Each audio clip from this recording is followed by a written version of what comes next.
Oke, saya jelasin aja dulu di sini menu dashboardnya seperti ini. Kemudian yang teman-teman yang harus tahu ya di sini adalah akunnya. Di sini akun teman-teman. Di sini tinggal klik aja buka info akun. Di sini adalah profil teman-teman. Ya. Kemudian statusnya di sini.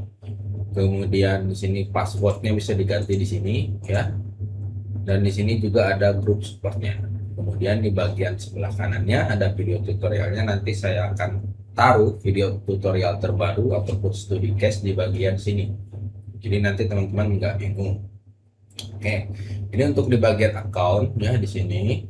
Kemudian di bagian beranda di sini ada workspace sama dan juga setting ya. Jadi nanti teman-teman setelah login kebanyakan akan berkutat di bagian workspace ya. Setelah settingannya teman-teman isi. Jadi kita cek dulu di bagian setting ini ada pengaturan ya. Di sini pengaturan itu ada profil ya dan request menu ya. Di sini kita cek dulu profil. Teman-teman nanti akan ngisi dulu ini ya, untuk langkah pertamanya itu ngisi dulu bagian setting ya. Ngisi dulu profil. Ya di sini ada profil SPPG-nya dan apa? Yang penting-pentingnya di sini ya. Seperti nama yayasan, VA Bank, alamat, koordinator aslab, kemudian akuntansi, nama teman-teman, kepala SPPG dan lain-lain. Di sini nanti teman-teman silakan isi ya.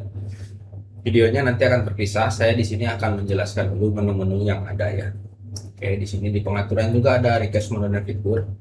Jika teman-teman merasa butuh menu baru atau fitur baru, silakan teman-teman kirim requestnya di bagian sini ya, bagian pengaturan. Oke. Pengaturan sudah selesai, kita ke bagian SDM ya. Di sini bagian SDM itu ada data relawan, karyawan PGN, slip gaji, angka dan AG, sama BPJS Ketenagakerjaan. Kita cek di data relawan, di sini tuh ada nama-nama relawannya. Nanti ini akan berhubungan dengan absen juga dan juga slip gaji juga. Ya, slip absensi dan slip gaji. Jadi teman-teman akan sangat dimudahkan untuk di data relawan ini. Kemudian di bagian SDM ini ada karyawan BGN ya. Karyawan BGN sendiri itu terdiri dari 3 ya. Kepala SPPG, akuntan sama dengan AG ya, ahli gizi. Jadi nanti teman-teman tinggal isi aja karyawannya di sini yang 3 orang itu ya. Nanti video selanjutnya kita jelasin lah ya. Kemudian di sini ada slip gaji untuk AK dan AG non P3K ya. Jadi seperti itu. Kemudian juga ada BPJS Ketenagakerjaan kalau SPPG-nya sudah kerjasama dengan BPJS. Jadi kalau belum ya nggak apa-apa. Jadi yang paling penting profil, kemudian data relawan, karyawan BGN itu yang nanti akan teman-teman isi ya pertama kali. Kemudian lagi lanjut ke masih bagian setting ya, itu di master data ya. Master data ini ada 3 ya di sini. Ada data lembaga, data supplier sama sewa kendaraan. Jadi di data lembaga itu adalah penerima manfaatnya ya. Jadi sekolah atau posyandu yang bekerja sama dengan SPPG-nya. Jadi nanti ini akan berhubungan dengan ABM, RAB, kemudian pembayaran BIC ya, bagi BIC sekolah gitu, penerima manfaat, semuanya akan nyambung di sini. Jadi ini masuk ke bagian setting. Kemudian di data supplier, nah ini data supplier itu adalah supplier-supplier yang bekerja sama dengan SPPG teman-teman ya. Jadi misalnya toko atau warung yang bekerja sama dengan SPPG-nya, di sini nanti teman-teman tinggal tambah supplier. Kemudian di master data juga masih ada sewa kendaraan ya, di sini. Jadi cara hitung sewa kendaraan sesuai dengan yang tarif provinsi yang terbaru. Kemudian sesuai dengan BPK ya.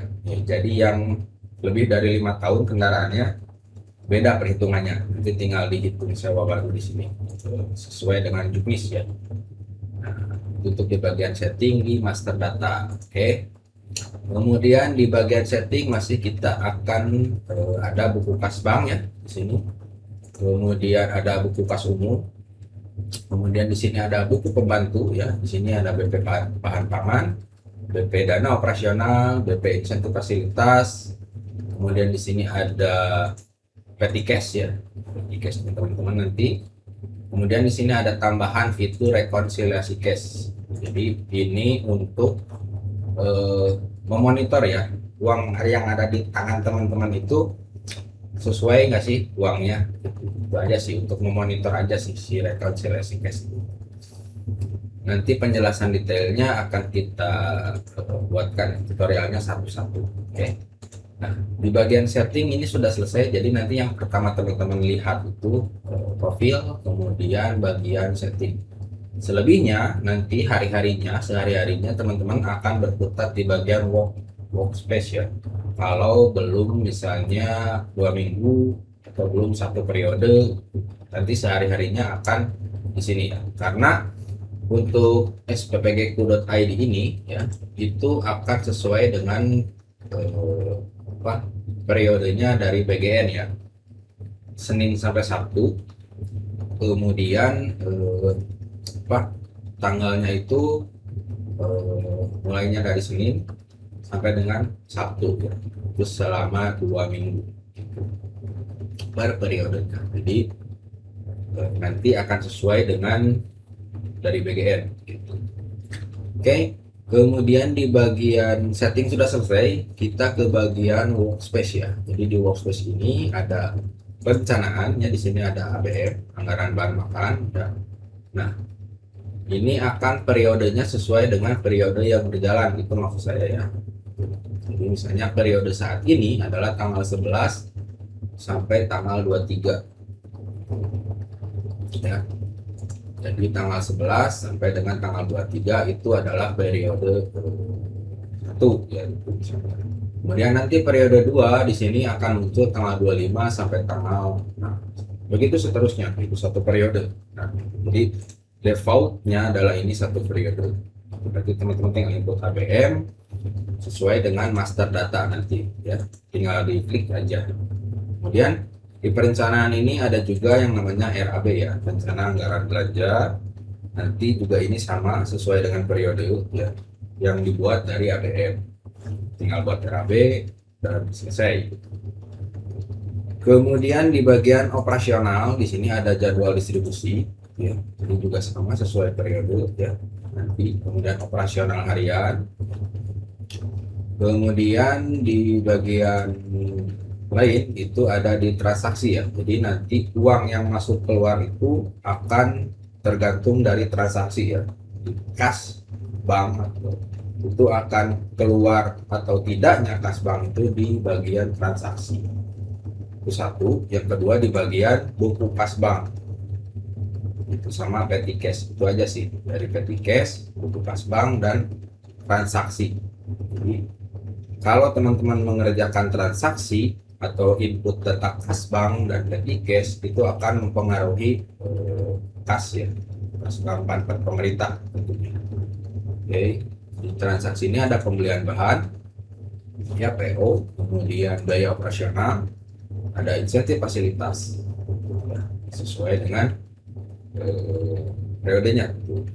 Oke, kemudian di sini ada laporan ya, laporan itu ada laporan harian, kemudian laporan 2 mingguan ya. Di periodenya tanggal referensinya custom tanggalnya misalnya tanggal 11 sampai tanggal 23 misalnya ya.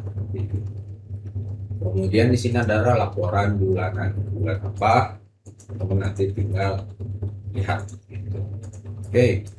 Kemudian lanjut ke menu manajemen ya. Di sini menu manajemen itu ada stok bahan.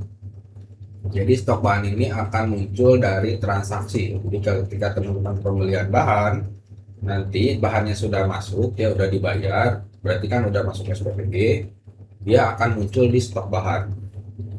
Jadi nanti teman-teman tinggal download aja laporannya di tanggal berapa. Kemudian di sini juga ada stok bahan BGN. Nah, ini yang saya maksud tadi, tinggal di download dan misalnya laporannya tanggal 11 sampai tanggal 23, nanti tinggal di download laporan. Di sini stok bahan BGN itu untuk data laporan. Kalau stok bahan ini untuk laporan sehari-hari ya, laporan sehari-hari dan menambah atau berkurang gitu nanti di sini. di menu manajemen. Kemudian ini ada menu dokumen ya, di sini ada menu dokumen SPTJ, SPM ini opsional nanti karena SPM ini akan otomatis ya dari transaksi. Kemudian ada BAPSD ya, berita acara pengalihan sisa dana. SPTJ itu surat pernyataan tanggung jawab. Kemudian di sini di bagian arsip dan dokumen itu ada MOU ya, ada MOU untuk posyandu, ada untuk sekolah, untuk SPK sewa kendaraan, ada SPK bahan baku, kemudian ada pernyataan bekerja ya. Ini untuk memudahkan teman-teman saja sih di dokumen ini untuk pembuatan dokumen-dokumen yang tidak ada hubungannya itu dengan keluar uang itu atau semacamnya ya. Jadi memudahkan teman-teman. Kemudian di sini ada dokumen dan pembayaran. Ini untuk kwitansi PIC 2 mingguan, kemudian di sini untuk kwitansi insentif fasilitas, dan di sini untuk kwitansi sewa kendaraan.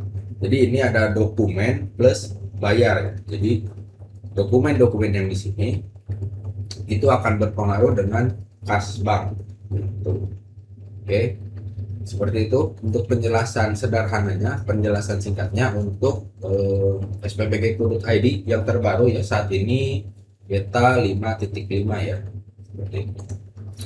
Untuk tampilan garis besarnya seperti ini ketika teman-teman akses pertama kali dan coba login. Oke, di video selanjutnya kita akan mulai mengisi profil dan sebagainya, dan cara kerjanya seperti apa. Nanti di video selanjutnya kita bahas satu-satu per menu ya. Oke, mungkin dari saya itu saja dulu untuk penjelasan tentang SPPG.id. Kita ketemu lagi di video selanjutnya. Assalamualaikum warahmatullahi wabarakatuh.